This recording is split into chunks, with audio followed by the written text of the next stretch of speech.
मुझे बुधाण जो मकसद अल्लाह इख्तियार केतरो दिनो एक न्याणी हली आई मोहम्मद रसूलुल्लाह सल्लल्लाहु अलैहि वसल्लम अल्लाह जा नबी मुझे बाबा मुझो निकाह करायो उते जिते मुझी पसंद कोने पान फरमाइन था औरत तो के इख्तियार आ वणई ने निकाह के कायम रख वणई ते ने निकाह के खत्म करे।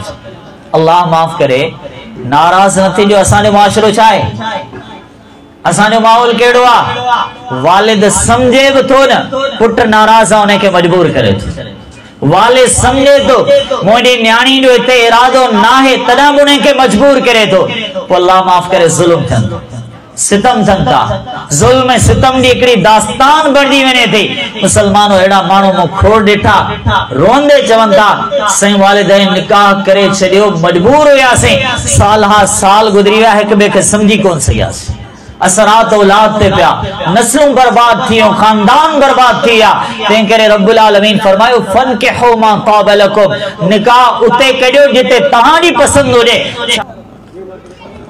الذين يحملون العرش ومن حوله يسبحون بحمد ربهم ويؤمنون به ويستغفرون للذين آمنوا ربنا وسعت كل شيء رحمة وعلما فاغفر للذين تابوا واتبعوا سبيلك وقهم عذاب الجحيم ربنا وادخلهم جنات عدن التي وعدتهم ومن صلح من آبائهم وأزواجهم وذرياتهم।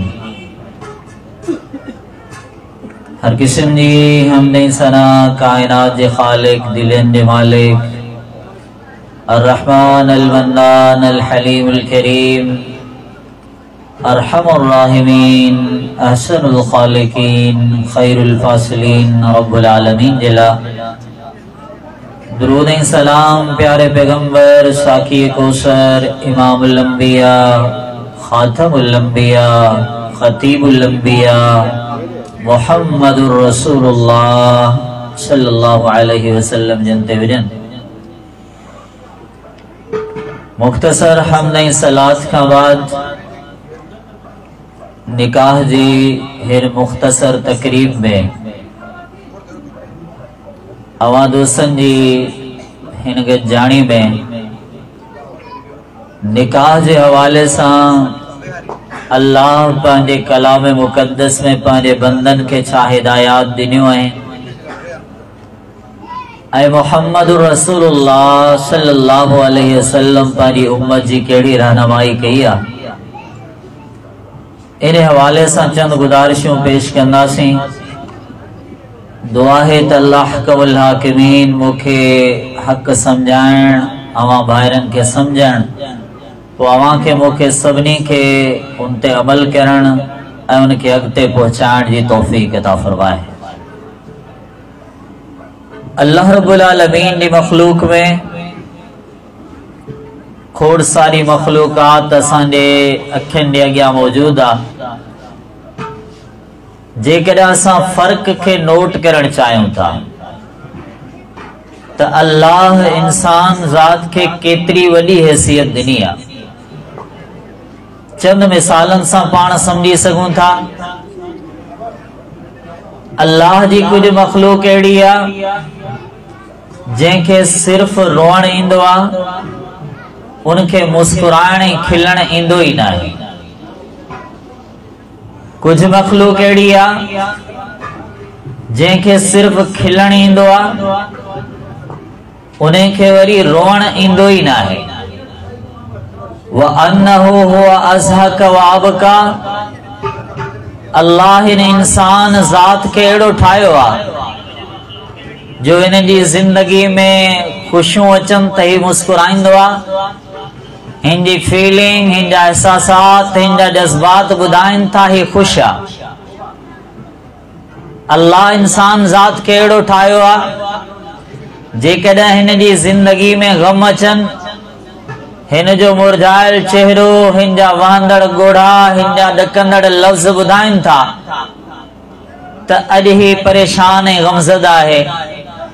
व अन्नहु हुवा अज़हा कवाब का, तुंहिंजे रब तोखे ठाहियो अहिड़ो आहे, वो जॾहिं चाहींदो आहे तोखे खिलाईंदो आहे, जॾहिं चाहींदो आहे तोखे रुवारींदो आहे। उन तुंहिंजी ज़िंदगी में ख़ुशियूं बि रखियूं आहिनि, उन तुंहिंजी ज़िंदगी में गम बि रखिया आहिनि। अल्लाह तोखे इहा अज़मत अता कई आहे, जे वो चाहे हा त फ़रिश्तनि खे अंबिया ऐं रसूल ठाहे ज़मीन ते मोकिले हा, पर अल्लाह अंबिया जो इंतखाब कयो, तॾहिं बि इंसाननि मञा, अल्लाह पंहिंजा रसूल चूंडिया, तॾहिं बि इंसाननि मञा। ऐं इंसानी अज़मत के अर्श रब हिन लफ़्ज़नि में बयान फरमायो, बिस्मिल्लाहिर रहमानिर रहीम, वत्तीन वज़्ज़ैतून, कसम आहे तीन जो, कसम आहे ज़ैतून जो, वतूरे सीनीन, कसम आहे तूरे सीना जबल जो, वहाज़ल बलदिल अमीन, कसम आहे हिन अमन वारे शहर मक्का जो, लक़द ख़लक़नल इंसान फी अहसनि तक़वीम। रब्बुल आलमीन फरमायो, इंसान के असां बेहतरीन ऐं खूबसूरत अंदाज में तख्लीक कयो आहे। अल्लाह रब्बुल आलमीन अवां खे ज़िंदगी ॾिनी, ज़िंदगी जो नेमतूं अता फरमायो। अल्लाह अवां खे मूंखे अशरफुल मखलूकात में शामिल फरमायो। मुसलमानों, जॾहिं एहसासात भी रखूं था, जज्बात भी रखूं था, पंहिंजी तबीयत रखूं था, पंहिंजा मिजाज भी रखूं था। तबीयत ऐं मिजाजन में केतिरो वॾो फ़र्क़ु आहे। साईं फलाणो माण्हू ॾाढो हसास आहे, थोरी ॻाल्हि थिए लुड़क लाड़े वेहंदो आहे। फलाणो माण्हू इंतहाई रहम दिल ऐं हमदर्द इंसान आहे। फलाणो माण्हू सख्त दिल ऐं पत्थर दिल इंसान न आहे। फलाणो वॾो बखील ऐं कंजूस आहे। फलाणो वॾो सखी इंसान न आहे। ही तबीयतूं, ही मिजाज, फीलिंग, एहसासात, ही जज्बात, ही अल्लाह रब्बुल आलमीन ठाहिया आहिनि। मुसलमानों, पाण कॾहिं सोचो आहे फितरत छा खे चइबो आहे? फितरत अहिड़ी शइ जो नालो आहे जेका के उस्ताद खां सिखण जी ज़रूरत कान पवंदी आहे, उहा शइ पाणे अची वेंदी आहे। पाण दुख करण कंहिंखां सिखियो आहे, पाणे अची वेंदो। मुस्कुराइण कंहिंखां सिखियो आहे, इहो पाणे अची वेंदो आहे। गोड़ा वहाइण पाण कंहिंखां सिखियो आहे, न, इहा शइ पाणे अची वेंदी आहे। इंसान जी ज़िंदगी में ख़ुशियुनि जा एहसासात पाण कंहिंखां सिखिया आहिनि, इहा शइ पाणे अची वेंदी आहे। जेका शइ रब इंसान जी तबीयत में दाख़िल करे छॾी आहे, मुसलमानों, उन खे फितरत चइबो आहे। ऐं यादि रखो, निकाह बि इंसान जी फितरत में शामिल आहे। निकाह जी मुखालिफ़त, निकाह सां बग़ावत, निकाह ते एतराज़ करण, निकाह जी मुखालिफ़त में ॻाल्हाइण, निकाह के बुरो भलो चवण, इंसानी फितरत, तबीयत ऐं मिजाज जे खिलाफ। इन्हें के बेअंदाज सां समझो। मुसलमानों, अल्लाह जी मखलूकात तमाम घणी आहे, पर पाण कॾहिं ॿुधो आहे कॾहिं पखियुनि जो निकाह थियो हुजे? कोन थींदो आहे। पाण कॾहिं ॿुधो आहे कंहिं जानवर जो निकाह थियो हुजे? कोन थींदो आहे। खानदान उन्हनि जा बि आहिनि, नस्ल उन्हनि जा बि आहिनि, औलाद उन्हनि जा बि आहिनि। पाण कॾहिं ॿुधो आहे कंहिं चौपाए माल जो निकाह थियो हुजे? कोन थींदो आहे। अल्लाह या निकाह जी अज़मत फ़क़ति इंसाननि खे ॾिनी आहे। छा लाइ? तूं अल्लाह वटि पाकीज़ा आहीं, तूं अल्लाह वटि मुक़द्दस आहीं, तूं अल्लाह वटि वॾो हयादार रहीं, तूं अल्लाह जे नज़रनि में वॾो गैरतमंद आहीं। तुंहिंजा ताल्लुकात हूंदा बि सही त ऐन फितरत जे मुताबिक़ हूंदा, ऐन अखलाकियात जे मुताबिक़ हूंदा। मुसलमानों, इन शइ ते गौर करियो, इंसान ऐं जानवर में कहिड़ो फ़र्क़ु आहे? पाणी कॾहिं वेही सोचो, इहो को मुश्किल सवाल त कोन्हे जंहिंजो जवाब बि मुश्किल हुजे। पाण कॾहिं तन्हाई में वेही सोचो त इंसान ऐं जानवर में कहिड़ो फ़र्क़ु आहे?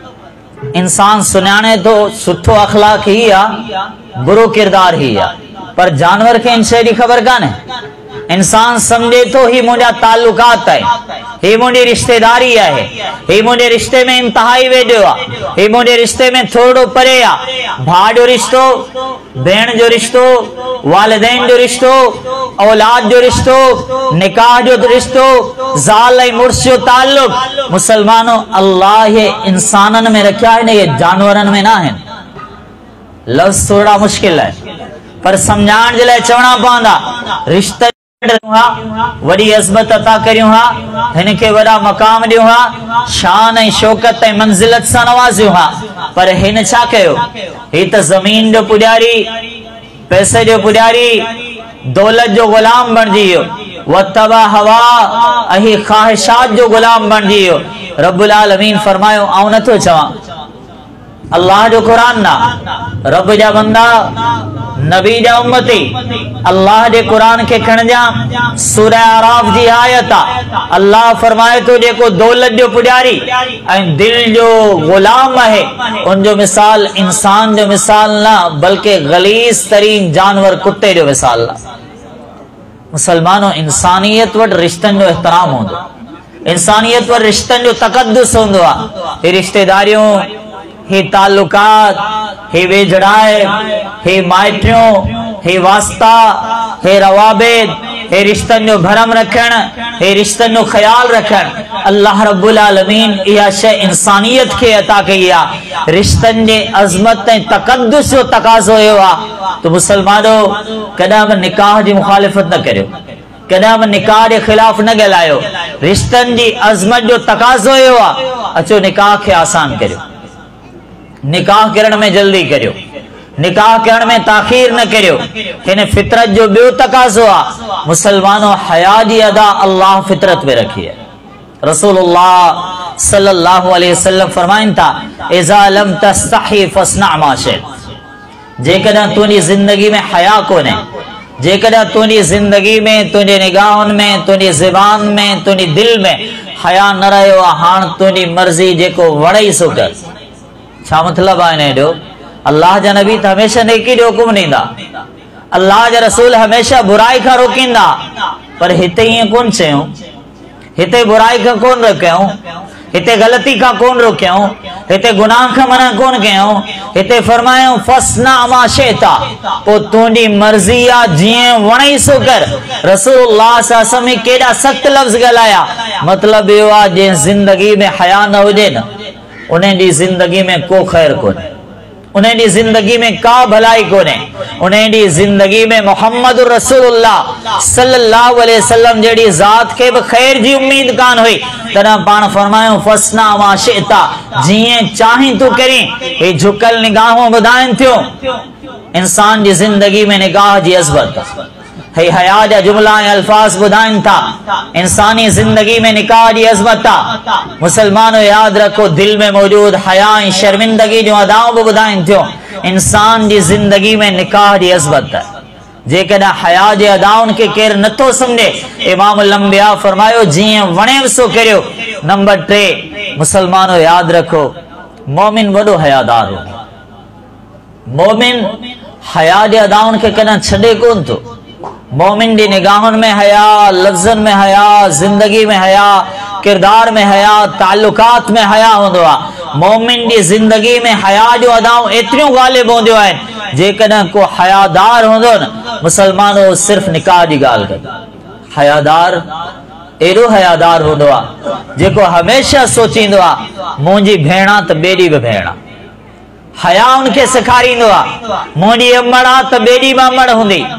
मुसलमानों हया उनखे सेखारींदो आहे, मुंहिंजी न्याणी आहे त ॿिए ॾींहुं बि न्याणी हूंदी। पर अल्लाह माफ़ करे, जंहिं ज़िंदगी में हया कोन्हे, उहो केतिरो आज़ाद, वो इंसानियत का केतरो किरियल आहे, वो अखलाकियात का केतरो किरियल आहे। ये हया जो अदाऊं बुधाइन थियो। मुसलमानों निकाह के आसान करियो ऐं उन खां बाद अगी मिसाल भी समझो, गैरत जी अदाब फितरत जी अदा है। गैरतमंद इंसान, गयूर इंसान पानी जिंदगी में गैरत के खिलाफ एकड़ो लफ्ज बर्दाश्त कोन कंदो। गयूर इंसान पाने घराने में पाने रिश्तेदारन में गैरत के खिलाफ का गाल बर्दाश्त कोन कंदो। गैरतमंद इंसान पानी चार दीवारी में गैरत जी मुखालिफत में का शे बर्दाश्त कोन कंदो। गैरतमंद इंसान की जिंदगी में जना गैरत इंदी आ, वो याद रखो हो ख्वाहिशात की तकमील सिर्फ निकाह के उसूल में निसंदो आ। इनका अलावा बे हर रिश्ते के वो आराम समझे। मुसलमानों छा ख्याल, अल्लाह बि वॾो गैरतमंद। पाण चऊं था न साईं असांजी कौम में वॾी गैरत, सिंधी कौम वॾी गैरतमंद कौम आ। बलोच कौम वड़ी गैरतमंद कौम आ से असांजो खानदान केड़ो बोडे बियो गलतियों थी सकन थियो पर गैरत ते सौदेबाजी कोन थींदी असांजो खानदान वडो गैरतमंद खानदान न है मुसलमानों ये जुमला पाण त बुधान पर इमामुल अंबिया ये जुमला किए बुधाया हा पाण फरमाइन था या साद अंतागिरुन्नास साद अवा पांडी जिंदगी में गैरत जे खिलाफ एकड़ी गाल लिठी आ तवा के एडी का वड़ाई तवा इतरा नाराज थी आयो तांजे अल्फाज एडा सख्ती आ तांजो चेहरो बुधाए तो तांके केतरी कावड़ आई आ तांजो निगाहों बुधाइन तो तांके केतरी कावड़ आई आ या सादु अंतागिरुन्नास साद इंसानन में गैरतमंद खोड़ हुंदा पर मुखे लगे तो आ सबनी का वधीक गैरतमंद आयो पर याद रखजो व अना अगियरु मिनका अवाजो पैगंबर मोहम्मद अवा का वडो गैरतमंद सल्लल्लाहु अलैहि वसल्लम कायनात में इमाम लंबिया जेड़ो गैरतमंद ना आयो है नाची सके तो पाण फरमाइन था वाना अगियरु मिनका साद आऊं तोखा वडो गैरतमंद आया पर याद रखजो वल्लाहु अगियरु मिन्नी अर्शो रब त मोहम्मद का वडो गैरतमंद है सल्लल्लाहु अलैहि वसल्लम उन रब के गैरत कदा इंदी है उन रब दी गैरत सा गड रब्बुल आलमीन के कावड़ कदा इंदी है रसूलुल्लाह सल्लल्लाहु अलैहि वसल्लम फरमाइन था इन्नल्लाह तआला यगार अल्लाह जा बंदो अल्लाह के बगैरत इंदी रब्बुल आलमीन के बगैरत इंदी आ व गैरतुल्लाह तआला अन याति अल अब्दु मा हर्रमल्लाहु अलैहि अल्लाह के तरह गैरत इंदी आ जना बंदो एड़े कम जो इर्तिकाब करे एड़े कम में मुलविस से एड़ो गुनाह करण शुरू करे जेको कम रब्बुल आलमीन पांजे बंदे ते हराम करे छड़ियो मुसलमानों अल्लाह अवाने मोड़े हाल ते रहम करे हया के खिलाफ केतरा किरदार होंदा हया के खिलाफ केतरियों अदाऊं होंदियों गैरत के खिलाफ केतरा कम होंदा नेडी महफिल में तन्हाई दे कचहरियन में आजाद महफिलन में अल्लाह माफ करे कदा के निकाह में कदा मौसीकी दे आवाजन में कदा गुनाह जे लफ्जन में कदा तन्हाई ऐं आजादी में कदा ख्वाहिशात दी तकवील में गैरत के खिलाफ केतरा किरदार थियन था ऐं पो केड़ा जुल्म थियन था केड़ा सितम थियन था अल्लाह दी गैरत के दावत दिनी वने थी मुसलमानों जरा निकाह थी वने त रब दी गैरत के ललकारियो वने जदा शादी एड़ी थी वने तो अल्लाह दी गैरत के ललकारियो वने रसूलुल्लाह सल्लल्लाहु अलैहि वसल्लम फरमाइन था सयकूनु फी उम्मती खस्फुन व मस्खुन व कसफुन मोदी उम्मत में एड़ो वक्त अचण वारो आ सयकूनु फी उम्मती खस्फुन मोदी उम्मत जा केतरा इंसान जमीन फाटी पवंदी उन में जिंदा दफन थी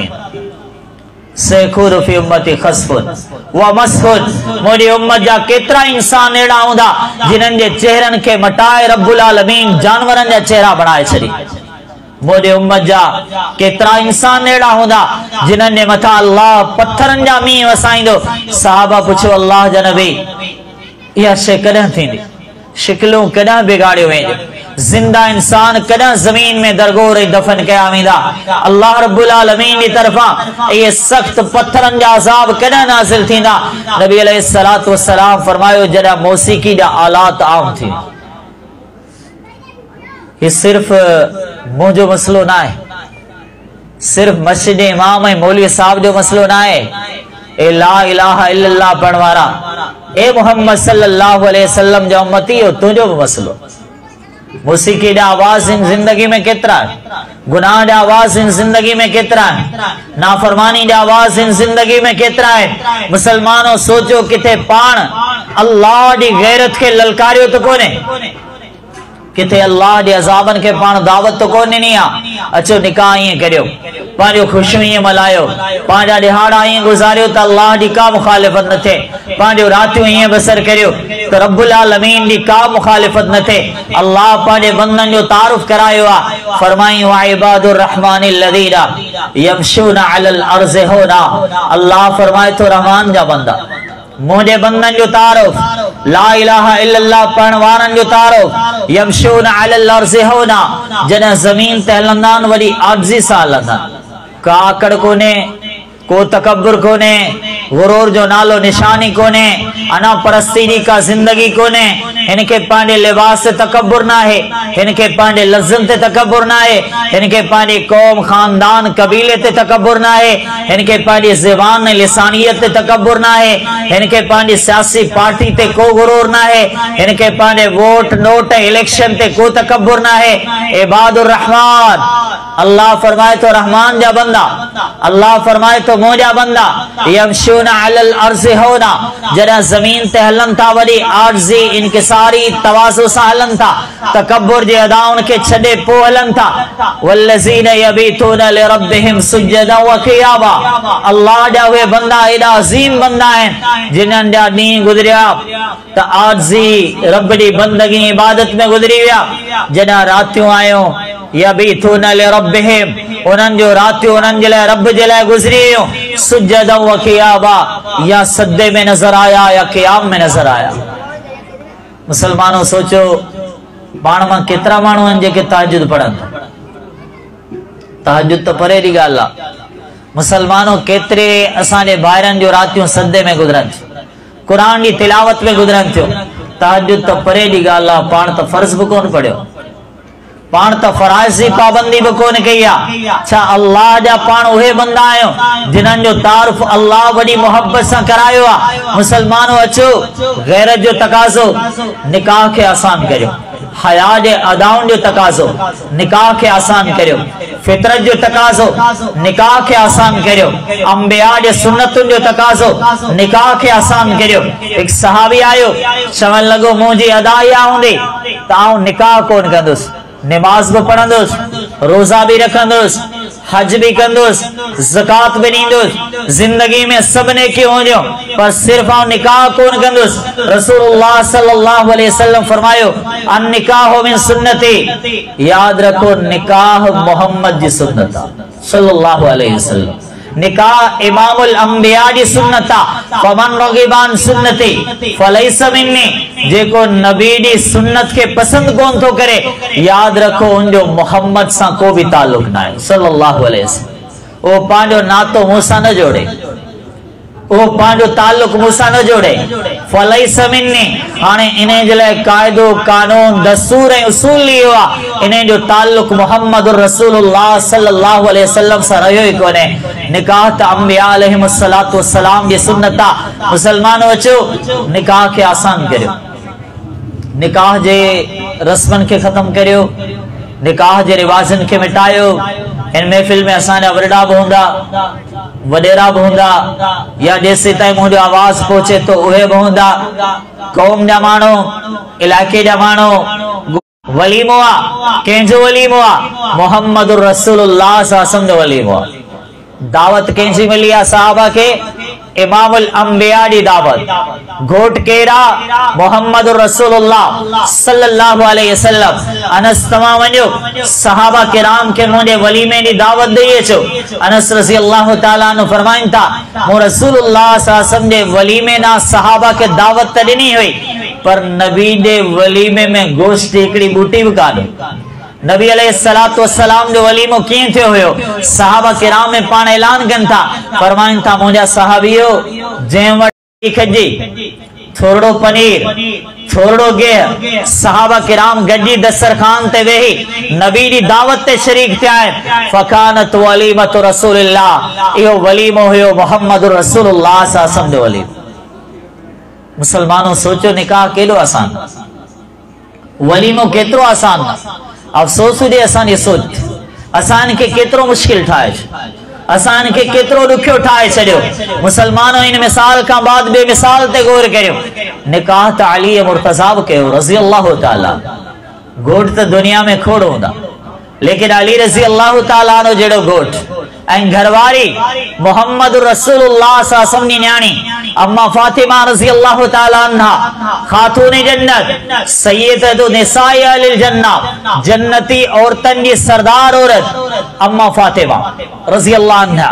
सय्यदतु निसाइल आलमीन, कुल जहान ने कुल औरतन जी सरदार औरत अम्मा फातिमा रज़ी अल्लाह ताला अन्हा, नबी अलैहिस्सलातु वस्सलाम जी न्याणी, जंहिंजे बारे में पाण फरमायो हो इन्ना फातिमा तबिज़ातम मिन्नी, फातिमा रज़ी अल्लाह अन्हा मोहम्मद सल्लल्लाहु अलैहि वसल्लम जे जिस्म जो टुकड़ो, मन आज़ाहा फ़क़द आज़ानी, जे मुंहिंजी फातिमा के तकलीफ़ ॾिनी आहे ईअं सम्झो मोहम्मद रसूलुल्लाह सल्लल्लाहु अलैहि वसल्लम के तकलीफ़ ॾिनी आहे। नबी जी न्याणी जो निकाह, नबी जी न्याणी जी रुख़सती आहे, रसूलुल्लाह सल्लल्लाहु अलैहि वसल्लम पंहिंजी न्याणी जी रुख़सती कराइनि पिया। सम्झो था इहो निकाह केॾो आसान हुयो, इहो निकाह केतिरो सवलो हुयो। इन निकाह जे घोट नबी जी न्याणी जे घोट अली मुर्तज़ा रज़ी अल्लाह अन्हु जो पंहिंजो बयान, मुसलमानों ॿुधिजो, पंहिंजी इस्लाह कजो, पंहिंजे मुआशरे जी इस्लाह कजो, पंहिंजे माहौल जी इस्लाह कजो। ही कंद ट्रोड़ कर्ज़ खणी निकाह करण वारो तव्हां बि पंहिंजी इस्लाह कजो, व्याज खणी निकाह करण वारो तव्हां बि पंहिंजी इस्लाह कजो। अली रज़ी अल्लाह ताला अन्हु फरमाइनि था जॾहिं नबी जी न्याणी मुंहिंजे घर आई त छा खणी आई? मोहम्मद रसूलुल्लाह सल्लल्लाहु अलैहि वसल्लम खातून जन्नत के पंहिंजे घरां रुख़सत कयो त कीअं कयो?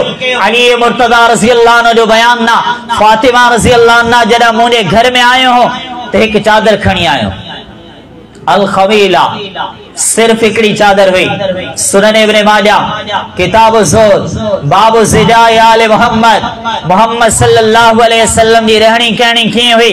अली रज़ी अल्लाह अन्हु फरमाइनि था फातिमा पंहिंजे बाबा मोहम्मद रसूलुल्लाह सल्लल्लाहु अलैहि वसल्लम जे घरां हिकु चादर खणी आयो, व विसादतुन, ऐं हिकु विहाणो खणी आयो, ऐं उन खां पोइ टीं शइ हिकिड़ो मशकीज़ो खणी आयो। इहे टे शयूं हुयूं। फातिमा के मोहम्मद सल्लल्लाहु अलैहि वसल्लम पंहिंजे घरां रुख़सत करे छॾियो। अल्लाह जो कसम आहे हिन काइनात जो अज़ीम तरीन निकाह, घोट बि एॾो अज़मत वारो, घरवारी बि एॾी अज़मत वारी हुई, सादगी केतिरी हुई, अंदाज़ केतिरा हुया। तव्हां मञा मुंहिंजे मुआशरे मञा या आऊं दुनिया जो को इंसान ईअं चई सघे थो सही हिन निकाह में का घटिताई हुई, हिन निकाह में का कमजोरी हुई, नऊज़ुबिल्लाह निकाह में को ऐब हुयो? अल्लाह जो कसम आहे दुनिया जो अज़ीम तरीन निकाह हुयो। एॾी सादगी सां, एतिरी आसानीअ सां मुसलमानों गरीबनि जो बि निकाह थींदो, गुरबत जे मारियल इंसाननि जा निकाह बि थींदा, कॾहिं का यतीम न्याणी बि पंहिंजे घरां रुख़सत थींदी आहे, कॾहिं को गुरबत जो मारियल इंसान बि निकाह कंदो आहे। मुसलमानों निकाह जे अदाउनि खे आसान ठाहे, ईअं आसान ठाहियो जीअं मोहम्मद रसूलुल्लाह सल्लल्लाहु अलैहि वसल्लम सेखारियो आहे। अचो हिकु ॿियो मंज़र बि ॿुधो, ॻाल्हि करियूं था दौलत जी, पैसे जी। उन वक्त जी सब का वरी दौलत हुई तो कंहिं वटि को गुलाम हुजे जेको जिंदगी जा कमकार कंदो हुजे, को खादिम रखियल हुजे। फातिमा रज़ी अल्लाह अन्हा के अली रज़ी अल्लाह ताला अन्हु चवनि था, ए फातिमा तव्हां चकी बि हलाईंदियूं आहियो, थकिजी पवंदियूं आहियो, घर जा सभु कमकार तव्हां पाण कंदियूं आहियो, थकिजी पवंदियूं आहियो, पंहिंजे बाबा वटि वञो, उन वटि गुलाम आहिनि, तक़सीम थींदा, हिकिड़ो गुलाम तव्हांजे हिस्से में बची वेंदो। मुख़्तलिफ़ हदीस तव्हां ॿुधियूं आहिनि, पर हिकु हदीस अॼु जेका तव्हांखे ॿुधाइण चाहियां थो, उन सां गॾु हिकिड़ी दुआ आहे, उहा दुआ तव्हांखे सेखारणु चाहियां थो। जेकॾहिं यादि थी पवे ऐं क़बूल थी पवे, हे ज़िंदगी सवरी पवे। फातिमा रज़ी अल्लाह ताला अन्हा आयो, नबी अलैहिस्सलातु वस्सलाम वटि पंहिंजो मुतालबो पेश कयूं। नबी अलैहिस्सलातु वस्सलाम फरमायो, फातिमा गुलाम तो कोने, पर नबी जी न्याणी तहांजो बाबा कायनात जो सब खां वॾो उस्ताद मोहम्मद रसूलुल्लाह सल्लल्लाहु अलैहि वसल्लम आंखे गुलाम कोन ॾींदो, आंखे हिकु दुआ सेखारी। गुलाम तो कोने, पर नबी अलैहिस्सलातु वस्सलाम आंखे एक दुआ सिखारींदा। दुआ जा जुमला केॾा प्यारा आहिनि। ए फातिमा जिंदगी में दुख अचे इहा दुआ पढ़जो, जिंदगी में गम अचे इहा दुआ पढ़जो, जिंदगी में मुश्किलातूं अचनि इहा दुआ पढ़जो, जिंदगी गुज़ारण मुश्किल थी वञे इहा दुआ पढ़जो, जिंदगी में को शर अची वञे इहा दुआ पढ़जो, कर्ज थी वने ताजे मथा इहा दुआ पढ़जो, समझो ता गुरबत जा शिकार थियण वारा आयो, वरी भी इहा दुआ पढ़जो। लफ्ज केतरा प्यारा है, अल्लाहुम्मा रब्बस समावाति सब, ए सतन आसमानन जा रब अल्लाह, वल अर्ज़, ए जमीन जा मालिक अल्लाह, रब्बना व रब्ब कुल्ली शै, ए असां जा रब, ए हर शै जा रब, फालिकल हब्ब वन नवा, ए दाना नहीं बिज के फुटाण वारा अल्लाह, मुंजिल तौरात वल इंजील वल फुरकान, तौरात इंजील कुरान के नाजिल करने वाला अल्लाह, औज़ु बिका मिन कुल्ली शर्रिन अंत आखिज़ुम बिनासियते, ए अल्लाह मुके हर किस्म के शर का महफूज रखना, चालायत तो हर शय के हर शर के खत्म करने वालो ऐं हर शरीर के पकड़ वारो आहे। अल्लाहुम्मा अंतल अव्वल फलैस क़ब्लक शै, अल्लाह तो सब का पहिरियों, तो खां पहिरियां कुछ भी ना है, व अंतल आखिर, तो सब का आखिरा, तो खां बाद कुछ भी कोने, व अंत ज़ाहिर, तो सब का मथा हुआ, तो का मथे कुछ भी कोने, व अंतल बातिन, तो सब का वडो इल्म वारो हुआ, तो का लिखल मखवी का भी शै कोने। ए अल्लाह इक्ज़िअन्नी अद्दैन वग्निनी मिनल फ़क्र, ए अल्लाह मुझे मथा जेको कर्जा ओ समूरो लाहे छॾे मुके गुरबत का महफूज फरमा। मुसलमानों सोचो, इमाम लंबिया दौलत कान ॾिनी दुआ सेखारे, छा पाण पंहिंजे पुटड़े खे ईअं सेखारींदा आहिनि? छा पाण पंहिंजी न्याणी खे ईअं सेखारींदा आहिनि? जीअं मोहम्मद रसूलुल्लाह सल्लल्लाहु अलैहि वसल्लम अहले बैत जी तरबियत कई हुई। निकाह सहाबा जा निकाह, निकाह अहले बैत जा निकाह, निकाह अली मुर्तजा रज़ी अल्लाह अन्हु जो निकाह, निकाह नबी अलैहिस्सलातु वस्सलाम जी न्याणी जो निकाह पंहिंजे मुआशरे खे छा थियो? कल्चर जी ॻाल्हि करियूं था, तहज़ीब जी ॻाल्हि करियूं था, माहौल ऐं मुआशरे जी ॻाल्हि करियूं था, माण्हुनि जे मेहणनि खां डिॼण जी ॻाल्हि करियूं था। मुसलमानों मोहम्मद रसूलुल्लाह साहब जो भी कल्चर आ, अहले बैत जो भी हिकिड़ो कल्चर आ, अहले बैत जी भी हिकिड़ी तहज़ीब आ, रसूलुल्लाह सल्लल्लाहु अलैहि वसल्लम जो भी सिखारे लदाऊं आहिनि, अहले बैत जो भी समझाए लदाऊं आहिनि। हिन निकाह में का मौसीक़ी कान्हे, हिन निकाह में को गुनाह कोने, हिन निकाह में को जुर्म कोने, हिन निकाह में अल्लाह के कानून से का भी बगावत कोने। ए अल्लाह असीं दुआ करूं था, ए अल्लाह असीं तोखां सवाल करियूं था, ए अल्लाह निकाह जी महफिल में वेही असां तुंहिंजे साम्हूं हिकु अर्ज़ रखूं था, असांजा भी निकाह अहिड़ा हुजनि जीअं अहले बैत जा निकाह हुया, असांजा भी निकाह अहिड़ा हुजनि जीअं मोहम्मद रसूलुल्लाह सल्लल्लाहु अलैहि वसल्लम अहले बैत जी तरबियत में निकाह कया। केॾा आसान निकाह हुया। हिकु औरत आई चवण लगी, अल्लाह जा नबी आऊं तव्हां सां निकाह करण चाहियां थी। नबी अलैहिस्सलातु वस्सलाम खे उनजी का ज़रूरत कान।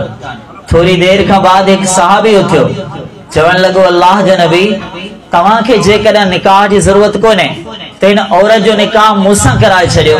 पाण पुछनि था मुंहिंजा सहाबी, जेकॾहिं तव्हां निकाह कंदव त निकाह खां पोइ हिन औरत खे हक़ महर में छा ॾींदव?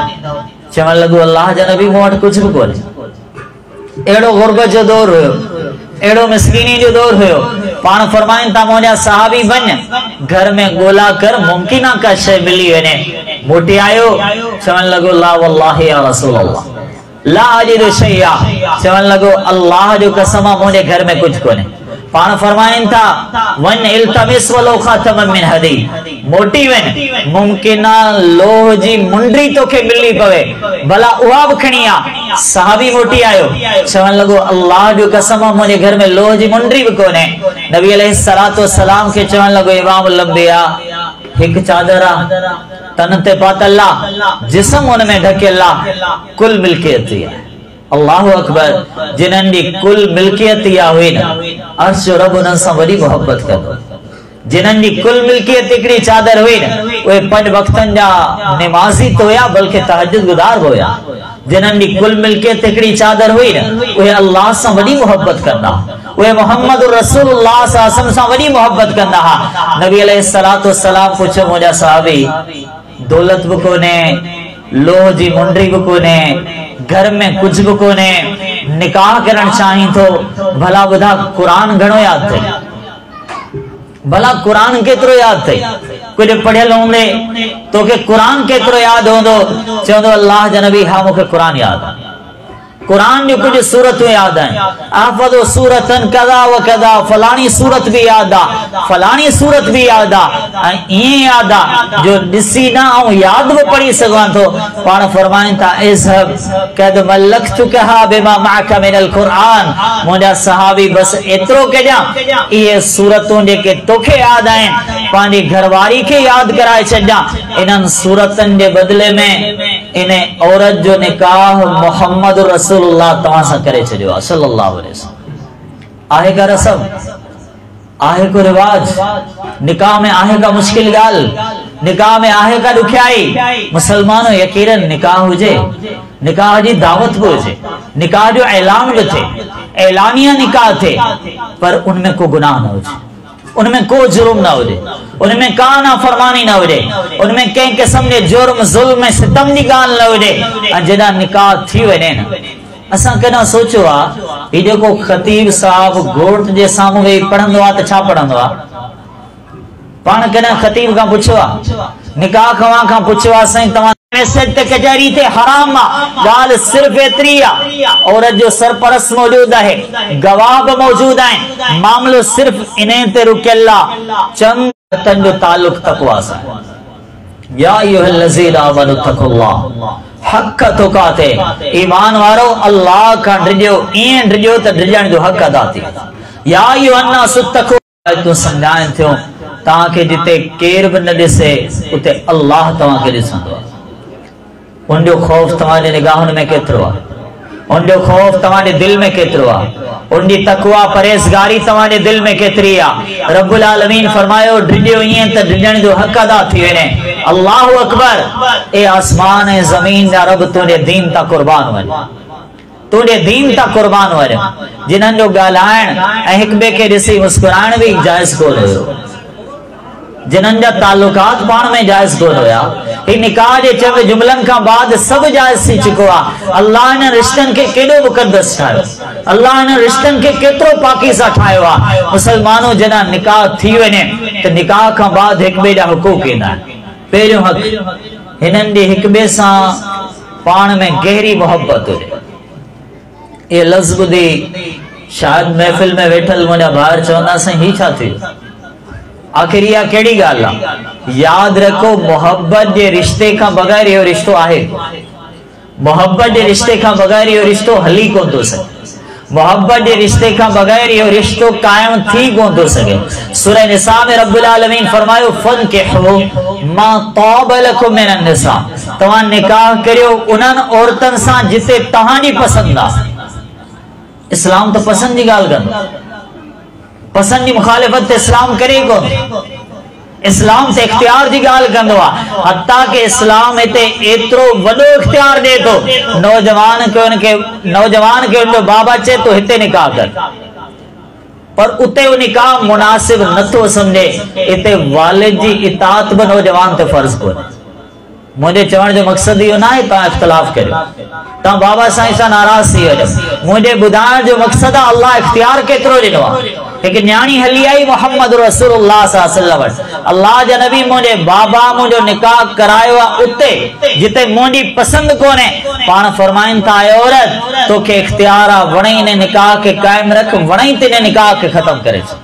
अल्लाह माफ़ करे, नाराज़ न थींदो। असांजो मुआशिरो छा आहे, असांजो माहौल कहिड़ो आहे? वालिद समझे बि थो न पुट नाराज़ आहे उनखे मजबूर करे थो, वालिद समझे थो मुंहिंजी न्याणी जो हिते इरादो न आहे तॾहिं बि उनखे मजबूर करे थो।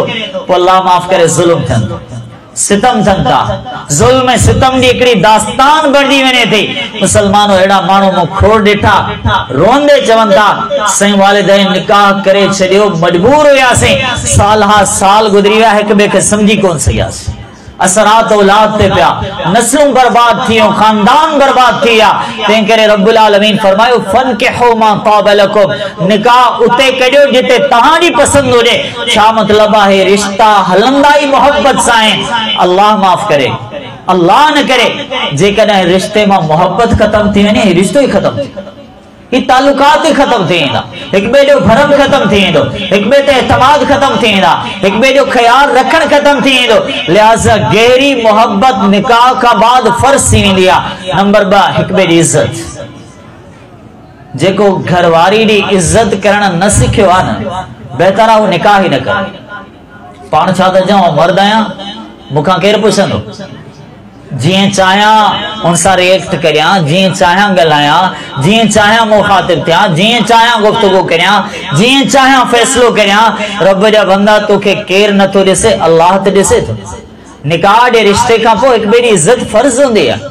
घरवारी ते फर्जा मुर्स जी इज्जत मुर्स ते फर्जा घरवारी दी इज्जत बिनी दी इज्जत एक बे ते फर्जा। अवने का बाद मुसलमानों याद रखो घर दौलत ते कोन हलंदो घर पैसे ते कोन हलंदो घर नरमी ते हलंदो। रसूलुल्लाह सल्लल्लाहु अलैहि वसल्लम या गाल की समझाई पान सम फरमाइन था जे घर सा अल्लाह भलाई जो इरादो कंदो आन अल्लाह उनके नरमी नहीं छॾींदो। मुझा घणा ॿाहिरि ऐं एक तालिब इल्म आया घणा माण्हू मुखा सवाल पुछन था बल्कि हिकिड़े माण्हू तो मुखे ईं चई छॾियो साईं ऑफिस में आया ब्लड प्रेशर हाई कोन थो थे दोस्तन सां गॾु होटल ते आया ब्लड प्रेशर हाई कोन थो थे पंहिंजे घर जीअं पहुचां तो ब्लड प्रेशर हाई थिए।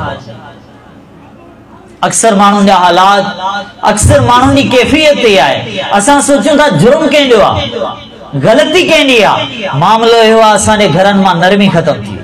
ऑफिस में हुंदो आ ॾाढो सुठो ॻाल्हाईंदो आ दुकान में हुंदो आ ॾाढो सुठो ॻाल्हाईंदो आ नाराज़ न थी जो हिकिड़ी हक़ीक़त आहे।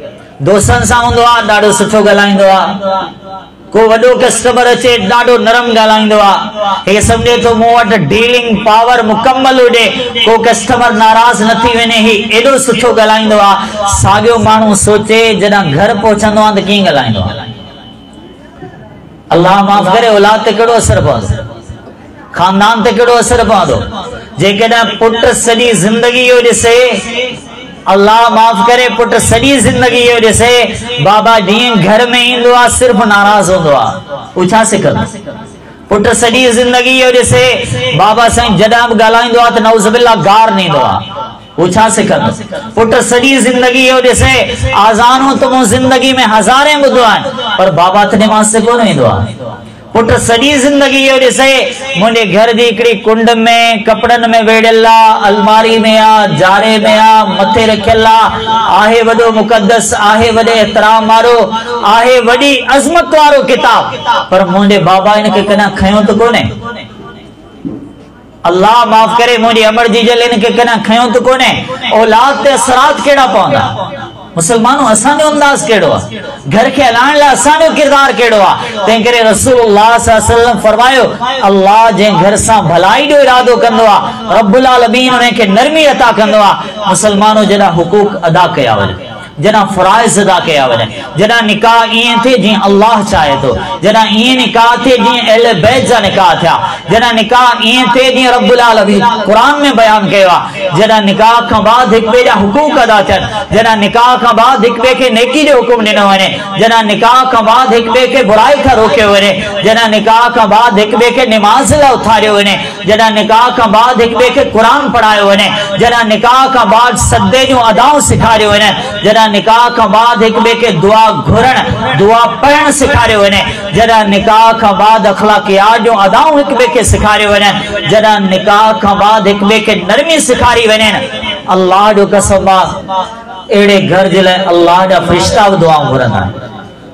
सूरह मोमिन आयत नंबर 7 रब्बुल आलमीन फरमायो अल्लज़ीन यहमिलूनल अर्श ओए फरिश्ता जेके आसमान खे खणनि था वमन हौला ओए फरिश्ता जेके अर्श जे अतराब में रहनि था अर्श खे खणण वारा फरिश्ता अर्श जे वेझो रहण वारा फरिश्ता दुआऊं घुरंदे चवनि था रब्बना वसिअत कुल्ल शैइन रहमतन व इल्मा अल्लाह तुंहिंजो इल्म वसी आहे अल्लाह तुंहिंजी रहमत वसी आहे फ़ग़फ़िर लिल्लज़ीन ताबू वत्तबऊ सबीलक अल्लाह तौबा करण वारन के माफ कन्या अल्लाह पांजे सामो लुड़क लाण वारन के माफ कन्या अल्लाह रोंदे रोंदे दुआ घुरण वारन के माफ कन्या अल्लाह सिरात मुस्तकीम ते हलण वारन के माफ कन्या ए अल्लाह इनन मानुन के जन्नत दिजा जेके पंहिंजी इस्लाह कन था पांडे घर वारन जी इस्लाह कन था पांडे औलाद जी इस्लाह कन था।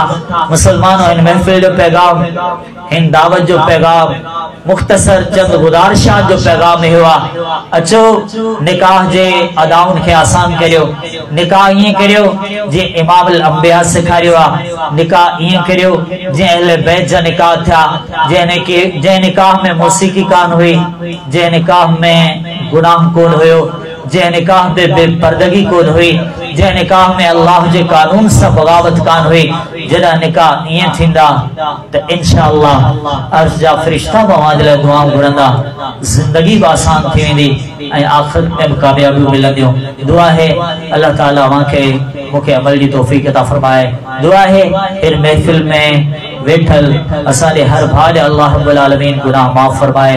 दुआ है अवा जेको बुधो आ बुधायो आ अल्लाह मांखे मुखे सभी के उते अमल की तौफीक अता फरमाए। आमीन व आखिर दावाना अनिल हम्दुलिल्लाहि रब्बिल आलमीन।